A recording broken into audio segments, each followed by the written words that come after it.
हम लोगों ने जो लास्ट क्लास की थी उस लास्ट क्लास में सॉल्युबिलिटी और कॉमन आयन इफेक्ट के बारे में बातचीत कर ली थी। ठीक है, तो आज हम लोगों को जो नेक्स्ट टॉपिक पढ़ना है वो आप लोगों का साइमल्टेनियस सॉल्युबिलिटी पढ़नी है।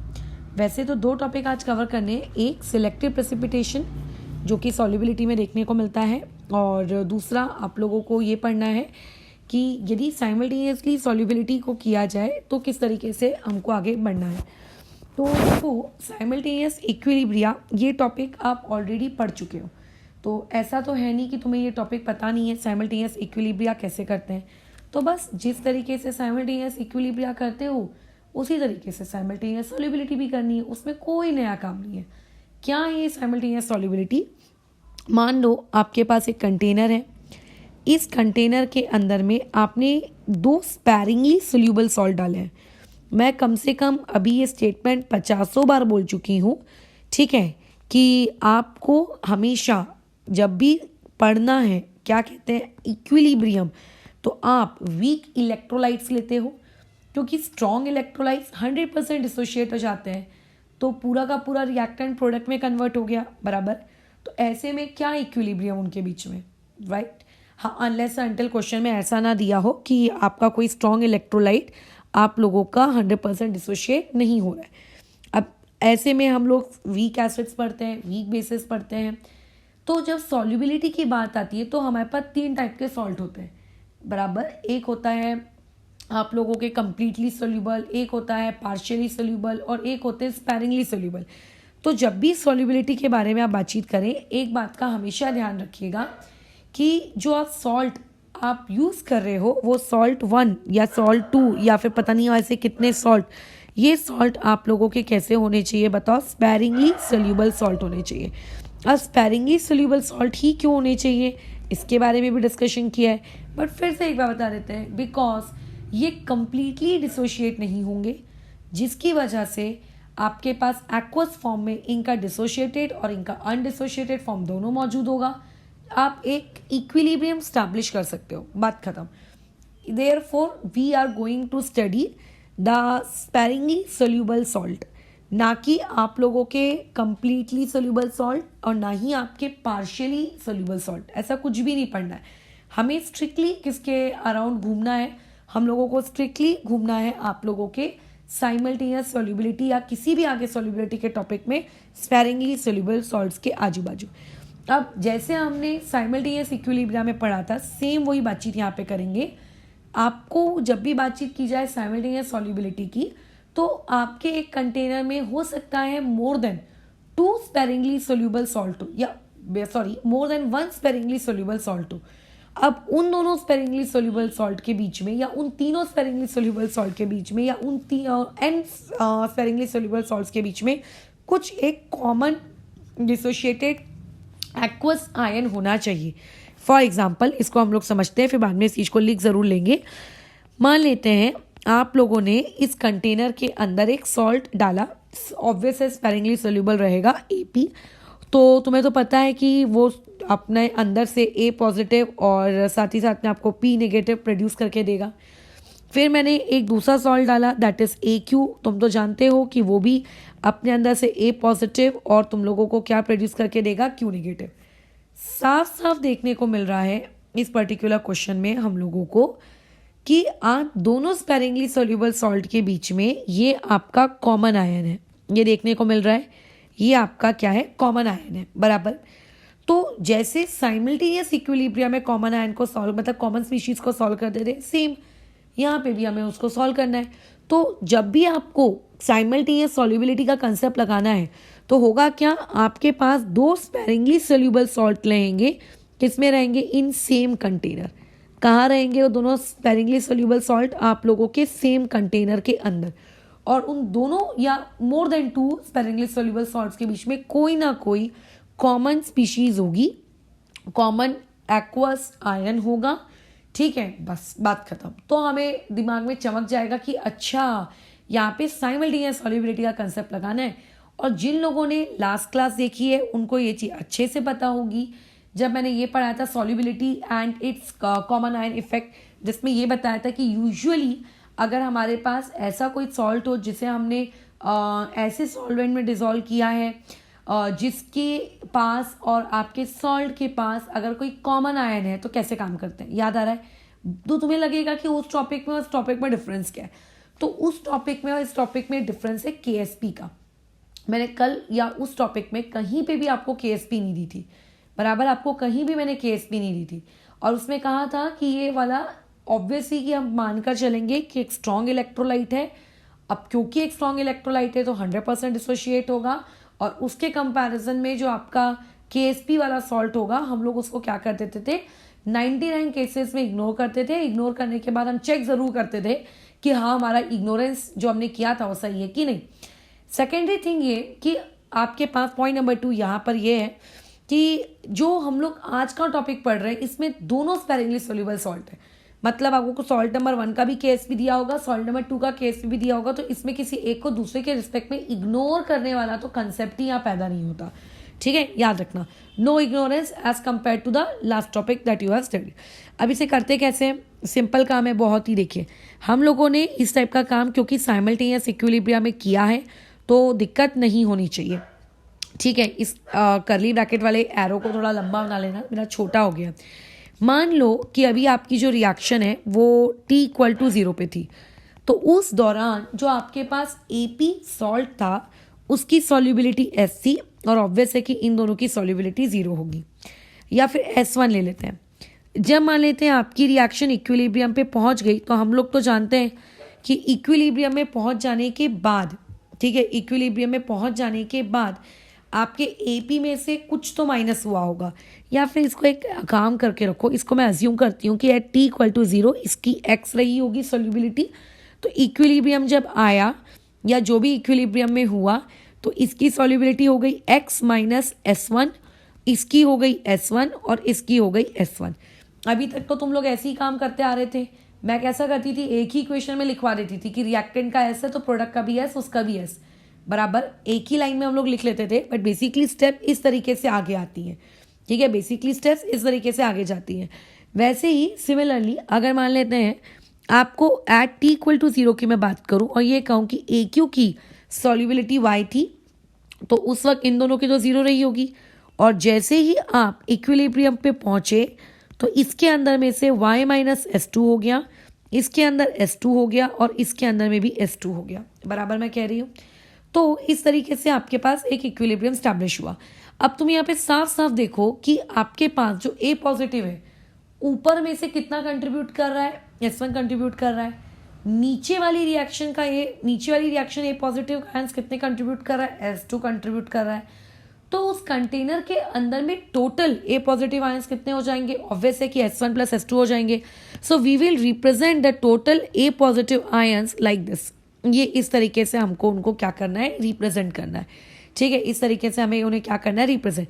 तो अगर किसी ने तुमसे पूछा कि अब जो तुम्हारे पास कंटेनर है उस कंटेनर में अब बताइए A पॉजिटिव आयंस आपके पास कितने हैं टोटल, तो जो कॉमन स्पीशीज है वो कॉमन स्पीशीज इस तरीके से लिख देंगे उठाकर, बराबर। जिन्हें साइमल्टेनियस इक्विलिब्रियम आता है उन लोगों को तो लग रहा होगा कि रिपीट टेलीकास्ट चल रहा है और कुछ नहीं है, केमिकल इक्विलिब्रियम वाले टॉपिक को या सॉल्युबिलिटी में वापस से पढ़ा रहे हो, और सही में वही हो रहा है। अब मान लेते हैं मुझे किसी ने ये कहा इस रिएक्शन का KSP लिखो, तो क्या तुम इस रिएक्शन का KSP लिख सकते हो? एब्सोल्युटली। क्या हो जाएगा, KSP1 इक्वल्स टू, यहाँ पे आ जाएगा आप लोगों के पास बताइए A पॉजिटिव और यहाँ पे आ जाएगा P नेगेटिव। A पॉजिटिव की वैल्यू कितनी है, S1 नहीं। ये लोगों से सबसे ज़्यादा मिस्टेक होती है कि वो उसको S1 के जैसे ही छोड़ देते हैं, बल्कि वहाँ पर और क्या आएगा आपको वो भी लिखना है, उसका S1 प्लस S2। वैसे ही ये वाली जो रिएक्शन है इस रिएक्शन का KSP2 लिखो, तो ये कितना आएगा, A पॉजिटिव और यहाँ पे कितना आ जाएगा आप लोगों का Q नेगेटिव। A पॉजिटिव की वैल्यू कितनी है, S1 प्लस S2, और Q नेगेटिव की वैल्यू कितनी है, S2। तो मुझे दोनों इक्वेशन के KSP मिल गए।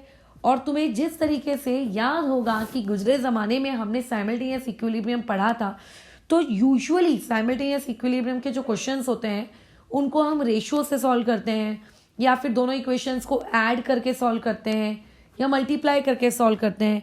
तो अभी फिलहाल मेरे पास ये इक्वेशन नंबर 1 और इक्वेशन नंबर 2 है, मतलब KSP1 और KSP2 है।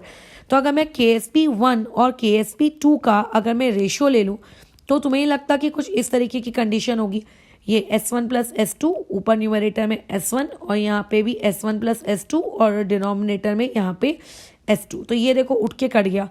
अब यहाँ से क्या सीख मिलती है, क्या शिक्षा मिलती है कि पहली वाली इक्वेशन के KSP का रेशो दूसरे वाली इक्वेशन के KSP के रेशो के साथ किसके बराबर होता है, दोनों की सॉल्युबिलिटीज़ के रेशो के बराबर। ये हम लोगों को एक इम्पॉर्टेंट कंसेप्ट यहाँ से मिल गया।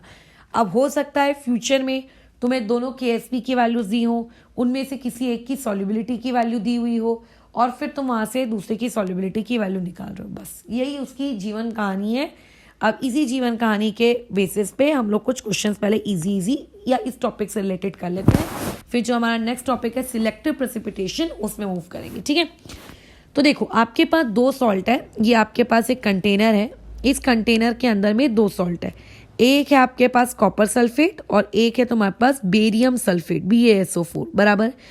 जो ये कॉपर सल्फेट है, इस कॉपर सल्फेट का आपको KSP की वैल्यू दी हुई है 2 × 10⁻⁻⁴ और इसकी भी KSP की वैल्यू दी हुई है 1.5 × 10⁻⁹। क्योंकि दोनों की KSP की वैल्यूज दी है और कॉमन आयन भी दिख रहा है, तो यानी कि ये साइमल्टेनियस इक्विलिब्रिया का क्वेश्चन है। अगर कॉमन आयन दिख रहा हो बट KSP की वैल्यू ना दी हो तो फिर वो कौन सा वाला क्वेश्चन है, जस्ट एक सिंपल सा कॉमन आयन इफेक्ट का जो हमने लास्ट क्लास में सीखा। तो बताइए कैसे करेंगे। सिंपल है, पहले तो आप एक्सप्रेशन लिख लीजिए। एक्सप्रेशन लिखना है, यस, तो एक्सप्रेशन के हिसाब से बताओ क्या हो जाएगा। CuSO4 अगर मैं इसको स्प्लिट करूंगी तो Cu 2+ और यहाँ पे आएगा SO4 2-। इक्विलिब्रियम पर यदि कॉपर सल्फेट की सॉल्युबिलिटी S1 होगी, मैं डायरेक्ट इक्विलिब्रियम की बात कर रही हूँ, कौन ऐसा लिखे कि यार T = 0 मान लो X होगी, फिर मान लो इक्विलिब्रियम में S1 गई, इससे अच्छा डायरेक्ट बातचीत कर लेते हैं कि इक्विलिब्रियम पे कॉपर सल्फेट की सॉल्युबिलिटी S1 होगी, तो ऑब्वियस है कि उसके अंदर से प्रोड्यूस होने वाले कॉपर 2+ की सॉल्युबिलिटी भी S1 होगी और SO4 2- की S2 होगी बराबर। अब तुम तो जानते हो कि नीचे में कौन है, बेरियम सल्फेट है। बेरियम सल्फेट के अंदर से क्या प्रोड्यूस होगा, बेरियम सल्फेट के अंदर से सल्फेट आयन प्रोड्यूस होगा, है ना। अच्छा, अब उसके बाद जो सल्फेट आयन प्रोड्यूस होगा वो क्या हो जाएगा। अच्छा, यहाँ S2 लिख दिया मैंने, सॉरी, यहाँ पे S2, यहाँ पे भी S2, यहाँ पे भी S2, लेकिन यहाँ पे इस बार कॉमन आयन कौन है, बोलो, सल्फेट है। इस बार कॉमन आयन कौन है आपका, बताइए, सल्फेट है।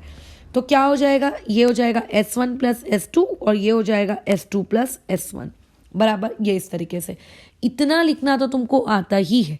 अब लेकिन इस क्वेश्चन को आगे सॉल्व कैसे करें, हमें तो दोनों की KSP दी हुई है और हम लोगों को यहाँ पे S1 एंड S2 दोनों ही कैलकुलेट करना है।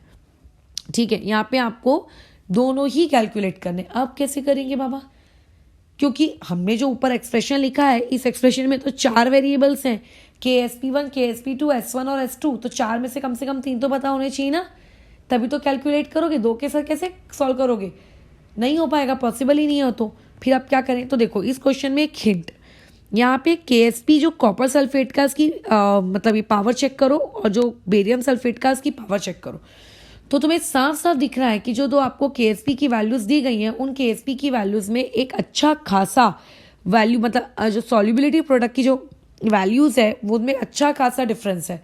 ये value as compare to copper sulphate, ये वेरी क्या है, स्मॉल है। ये value as compare to copper sulphate क्या है, बहुत ही छोटी है। As compare to copper sulphate ये वैल्यू क्या है, बहुत ही छोटी है।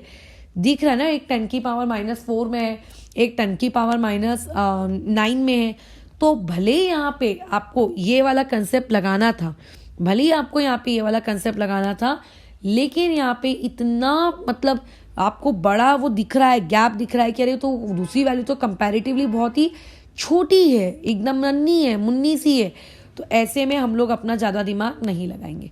ठीक है, हम लोग क्या करेंगे बताओ, हम कॉमन आयन में, ये जो कॉमन आयन में S1 + S2 होता है ना, यहाँ पे S2 + S1 ये जो हमने लिखा है, तो यहाँ पे हम सिर्फ उसी कॉमन आयन की कंसंट्रेशन को या सॉल्युबिलिटी को कंसिडर करेंगे जो कि बड़ी वैल्यू से आ रहा है। तो बड़ी वैल्यू कौन है, कॉपर सल्फेट की बराबर। बड़ी वैल्यू कौन है, कॉपर सल्फेट की। और कॉपर सल्फेट की सॉल्युबिलिटी हमने कितनी मानी है, S1 मानी है। क्या मानी है हमने, S1 मानी है। क्या मानी है, S1 मानी है। चलो आगे बढ़ते हैं। तो अब इसको अटेम्प्ट कैसे करना है। अब अगर कोई मुझसे ये पूछता है कि इस पर्टिकुलर इक्वेशन का आप KSP लिखो, तो मैं इस पर्टिकुलर इक्वेशन का KSP कैसे लिख के दूंगी, KSP = आपका यहाँ पे कॉपर 2+ और यहाँ पे आ जाएगा SO4 2 नेगेटिव। कॉपर 2+ कितना दिया है, S1 दिया है। SO4 2 नेगेटिव आपको कितना दिया है, SO4 2 नेगेटिव आपको दिया था S1 + S2। होना चाहिए कायदे से तो यही होना चाहिए, बट क्योंकि जो सेकेंड वैल्यू है वो इतनी छोटी है उसके KSP की value as compare to first one कि हम इस वाले को इग्नोर करेंगे। क्यों ही मैंने सेकेंड वाले को इग्नोर किया ये बताओ क्यों? सिंपल रीज़न है सेकेंड वाले को इग्नोर करने का। इससे मतलब क्या मैं बताऊँ, एक सिंपल सोबर सा रीज़न कि आपकी जो सेकेंड वैल्यू थी वो सेकेंड वैल्यू, एक मिनट,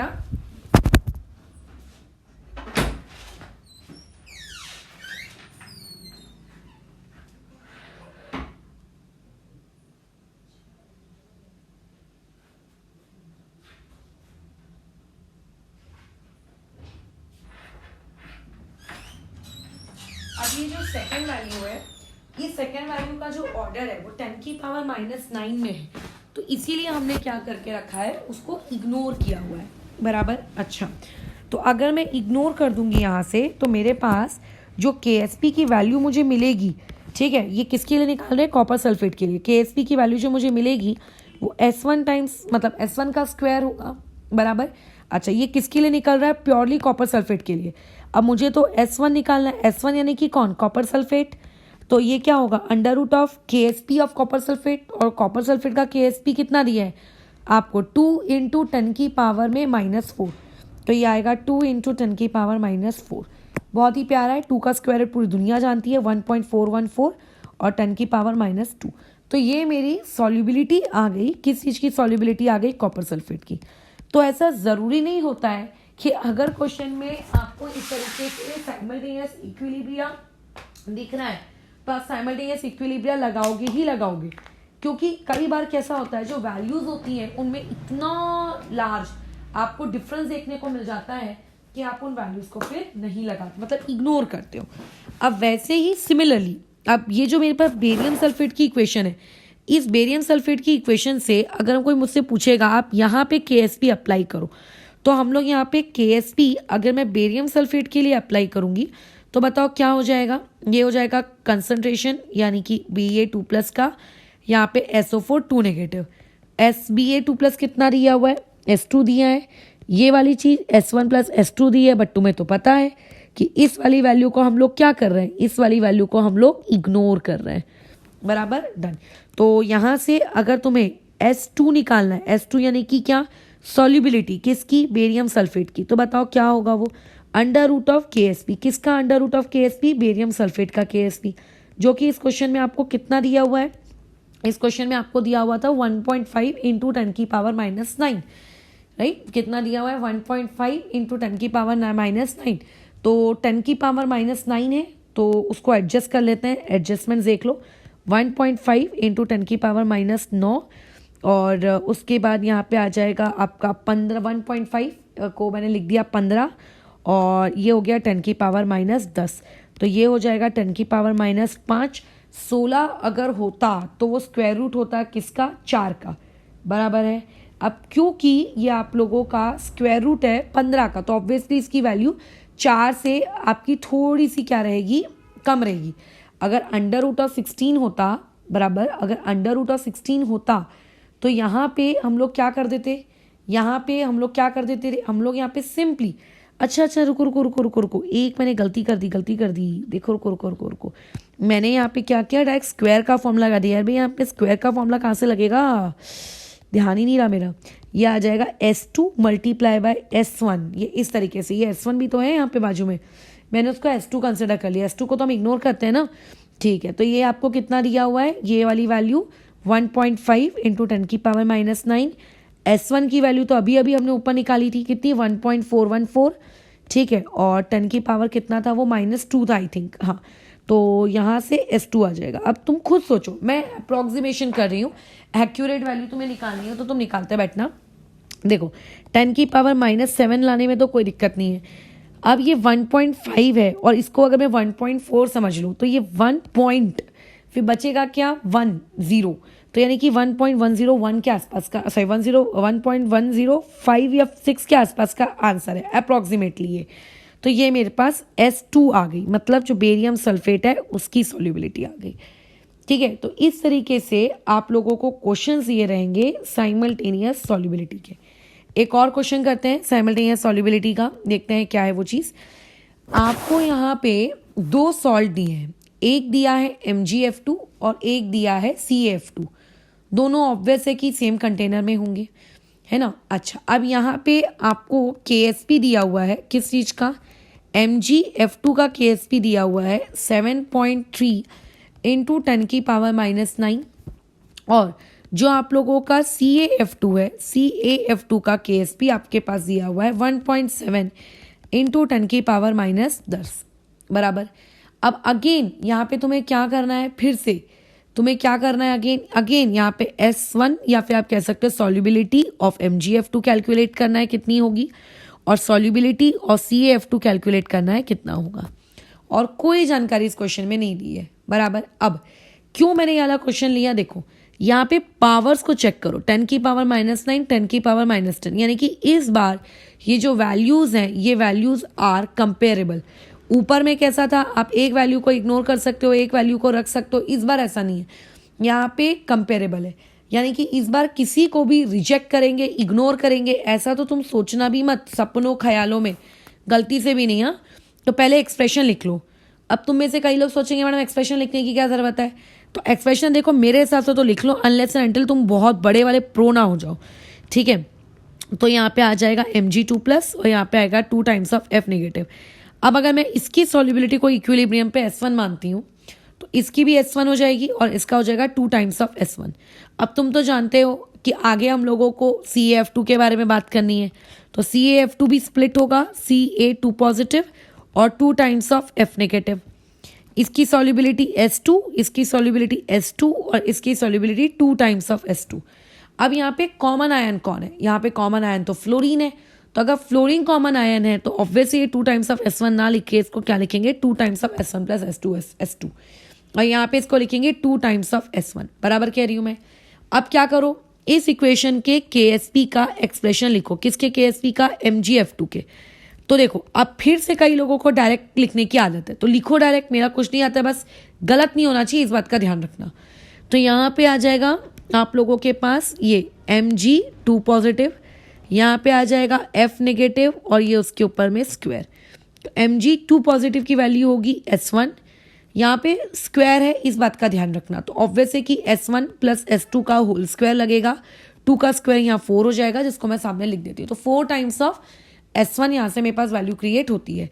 सिमिलरली अगर मैं इसी आर्ग्यूमेंट पे बात करूँ इस CaF2 के लिए, तो KSP मेरे पास CaF2 का कितना हो जाएगा, 4 टाइम्स ऑफ S2 ब्रैकेट में S1 प्लस S2 का कितना आ जाएगा, होल स्क्वायर।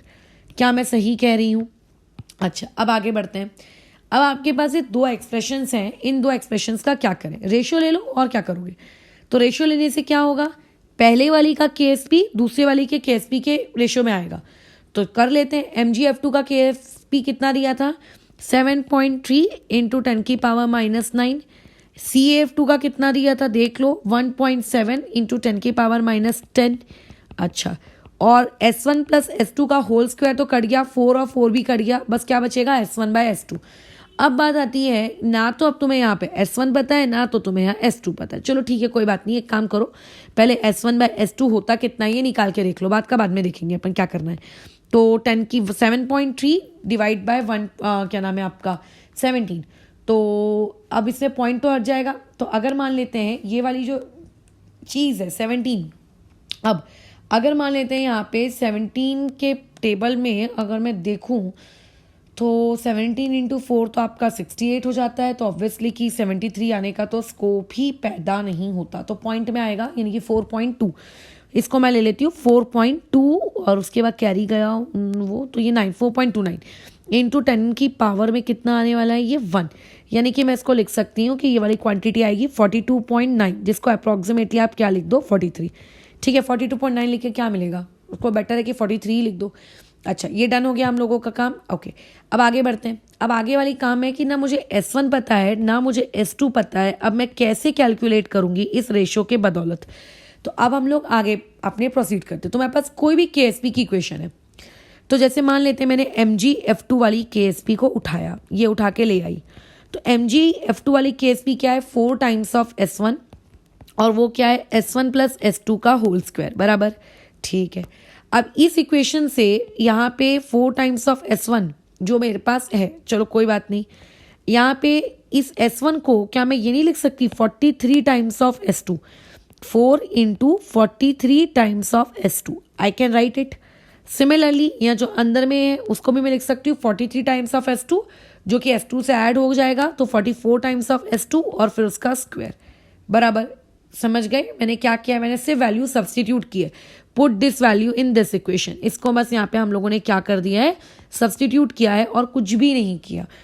ठीक है, तो अच्छा 4 इंटू 43, तो ये वाली चीज़ कितनी हो गई 86, 86 का डबल यानी कि 172, तो 172 और ऊपर से 4 का सॉरी 172 इंटू 44 का स्क्वायर, तो 44 का स्क्वायर कितना हो जाता है 1936, इसका मल्टीप्लिकेशन देखना पड़ेगा, यहाँ पे आ जाएगा S2 का क्यूब बराबर।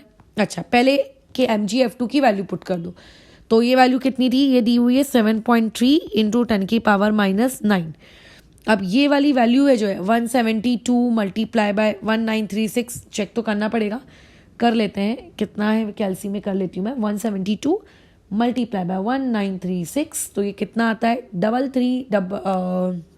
रुको 7.3 इंटू 10 की पावर -9 अपॉन में आता है my God 332,992 equal to S2 का क्यूब। कहीं देख लो यार कोई गलती तो नहीं कर दी मैंने।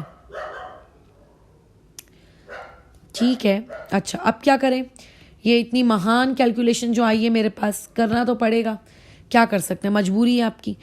तो अब आगे 1 2 3 4 5, देखो मेरे दिमाग में ऐसा चल रहा है, मैं अप्रॉक्सीमेशन के हिसाब से करना चाह रही हूँ।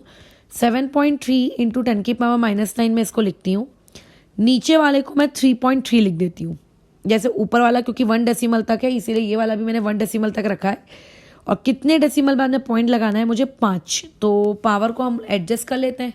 क्या कर रहे हैं बताइए, पावर को हमने पॉइंट लगाया है इस बार। ठीक है, तो यानी कि 10 की पावर 5 इसको मैं लिखूंगी। समझ में आ रही है बात कैसे, यहाँ मैंने पॉइंट लगाया ना तो पीछे से 5 नंबर है देयरफॉर, तो और पॉइंट लगाया है इस बार, पॉइंट हटाया नहीं है। तो अब यहाँ पे 7.3 यानी कि 73 को 33 से डिवाइड करना ज़्यादा आसान है, तो 66 यानी कि 2 आ जाएगा आप लोगों का, और उसके बाद कैरी यानी कि 2.2 के आसपास कोई वैल्यू होगी, और 10 की पावर में ये चीज़ हो जाएगी आपके पास माइनस कितनी 14 बराबर इक्वल टू S2 का क्यूब। अब मुझे क्यूब रूट भी निकालना है। ठीक है, अब मुझे क्यूब रूट भी निकालना है, बताओ।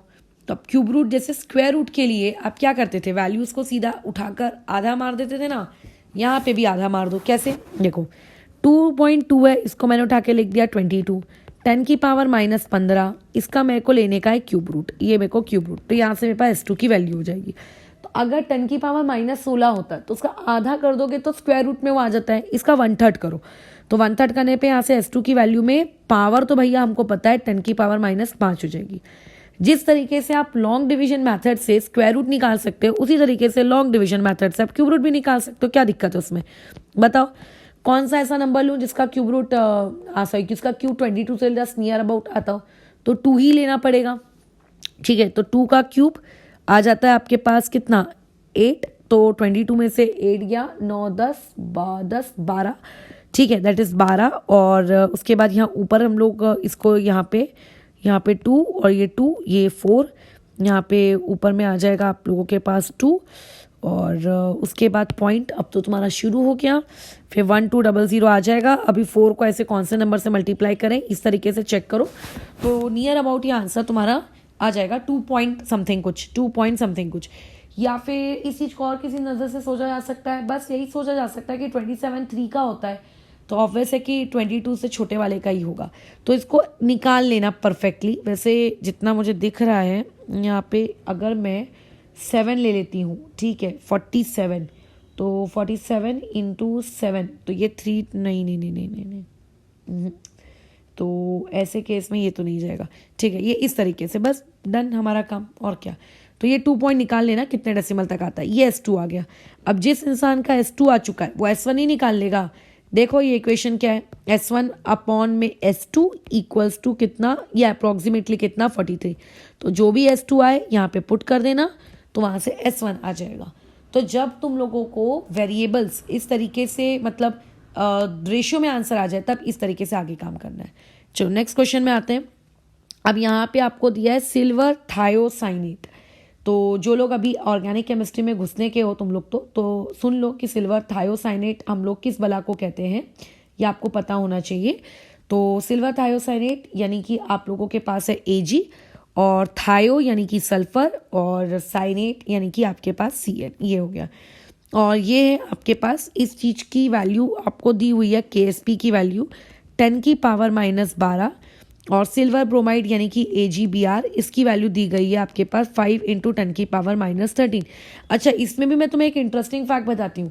क्वेश्चन में ना कई बार जो सॉल्वेंट होता है, सॉल्वेंट मतलब जिसके अंदर हम इन सॉल्ट्स को डिसॉल्व करते हैं, वो सॉल्वेंट पानी ना देकर आप लोगों को क्या दे देता है, आप लोगों को वो सॉल्वेंट दे देता है उठाकर, बताओ कोई दूसरा लिक्विड, जिस लिक्विड का आयन आपके सॉल्ट के साथ मैच कर रहा हो। किया है ना हमने लास्ट क्लास में ये वाला काम, बट यहाँ पे क्वेश्चन में स्पेसिफिकली वाटर दिया है, क्योंकि अगर वो सॉल्वेंट भी मान लेते हैं, यदि उसने क्या कर दिया, आप लोगों का चेंज कर दिया सच दैट कि उसका भी कोई कॉमन आयन आपके स्पैरिंगली सोल्यूबल सॉल्ट के कॉमन आयन के साथ अगर मैच कर रहा है, तो फिर ऐसे केस में क्या करोगे? फिर ऐसे केस में आपको क्या करना पड़ता है, उसको भी कंसिडर करना पड़ता है, फिर देखना पड़ता है किसी इग्नोर करें नहीं करें, बहुत सारा झंझट। क्या इसमें कुछ इग्नोर करने लायक है? नहीं, ये दोनों वैल्यूज कंपेरेबल है, इग्नोर मत करो। कॉमन आयन कौन है? Ag। मैं यहाँ से ना डायरेक्ट KSP की इक्वेशन लिख रही हूँ, अब तो तुम्हें भी आ गई होगी डायरेक्ट लिखनी। तो क्या हो जाएगा, 10⁻⁻12 इक्वल टू S1, और ब्रैकेट में S1 + S2 ये आ जाएगा।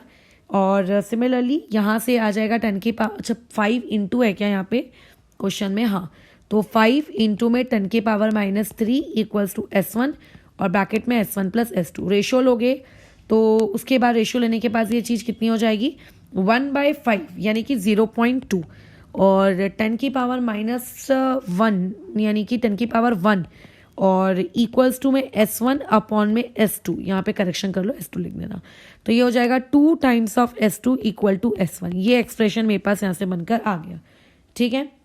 अच्छा, अब उसके बाद लेट्स से मैंने इस वैल्यू में यहाँ पे इसको पुट कर दिया, तो कितना हो जाएगा, 10⁻⁻12 इक्वल्स टू कितना आ जाना है, S1 यानी कि 2 times of S2, S1 + S2 यानी कि इंटू में 3 टाइम्स ऑफ S2। तो यहाँ से आ जाएगा 10⁻⁻12 6, और S2 का स्क्वायर, ये ऐसे बराबर। तो अभी 1/6 है, राइट। तो अगर कोई मुझसे पूछेगा कि S2 का स्क्वायर क्या है, तो I can simply say that कि 10⁻⁻6 अपॉन में √6। अब √6 की वैल्यू कितनी होती है, no need of learning, √2 into √3, तो 1.414 इंटू में 1.732 बराबर, इन दोनों का मल्टीप्लिकेशन कर लो तो तुम्हें आ जाएगी वैल्यू।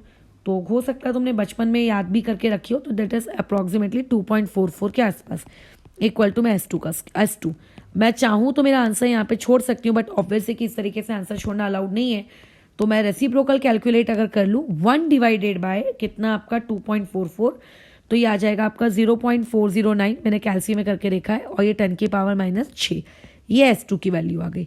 अब अगर S2 आ गया है तो तुम्हें तो पता है कि S2 का डबल करोगे तो तुम्हें क्या मिलेगा, S1 मिलेगा। तो 2 इंटू 0.409 और इंटू में 10⁻⁻6 इक्वल टू में S1। तो बस डबल कर दो, यहाँ से तुम लोगों के हाथों में आंसर तुम्हारे पास चलकर आ गया, डन। तो कितना हो जाएगा ये आंसर आप लोगों का, 18, और यहाँ 1 2 8 और ये 8, ठीक है। ये आपका S1 का वैल्यू है, done. So we are done with it, ठीक है, ये S1 आ गया। तो इस तरीके के सवाल तुम लोगों को देखने को मिलते हैं।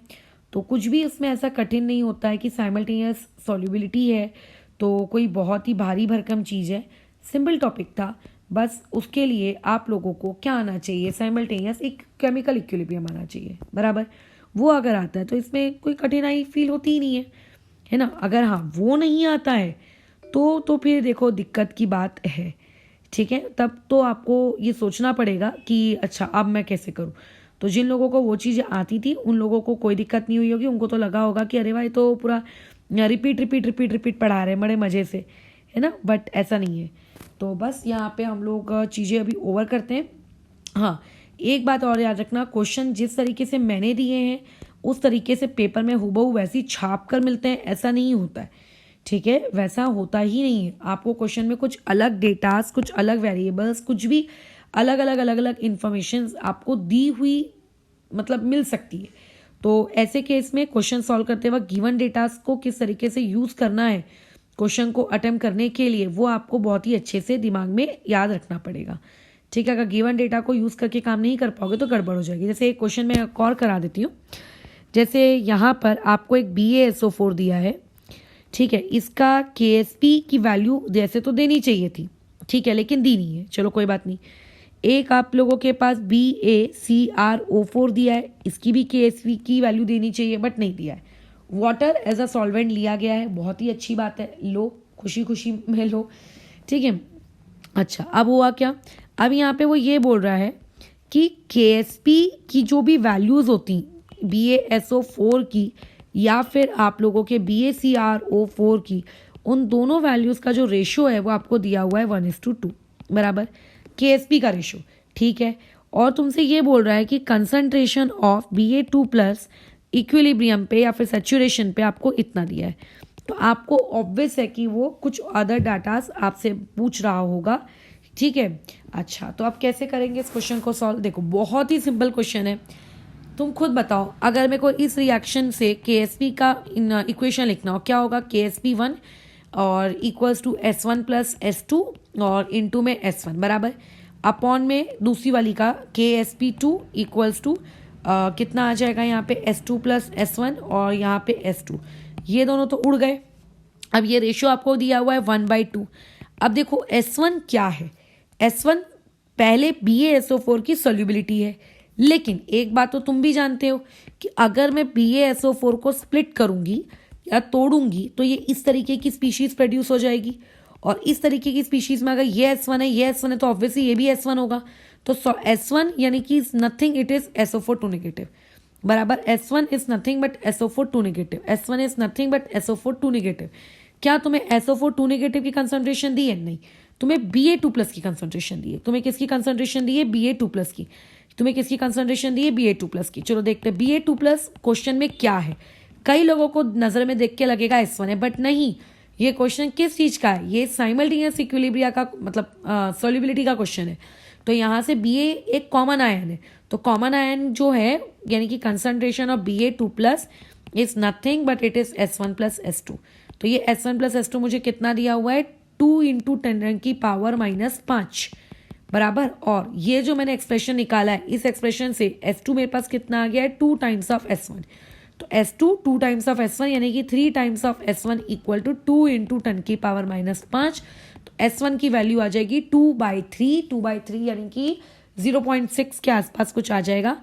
तुम निकालना चाहो पॉइंट में तो, और 10⁻⁵ S1 आ गया। तो सिमिलरली अब तुम क्या कैलकुलेट कर सकते हो? S2 done.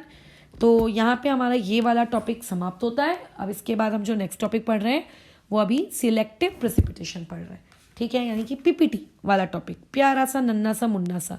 या फिर एक और दूसरा टॉपिक भी है, solubility and complex ion equilibria. तो देखते हैं दोनों में से कोई एक टॉपिक पहले पढ़ लेते हैं और फिर दूसरा वाला फिर से इसका नेक्स्ट हो जाएगा।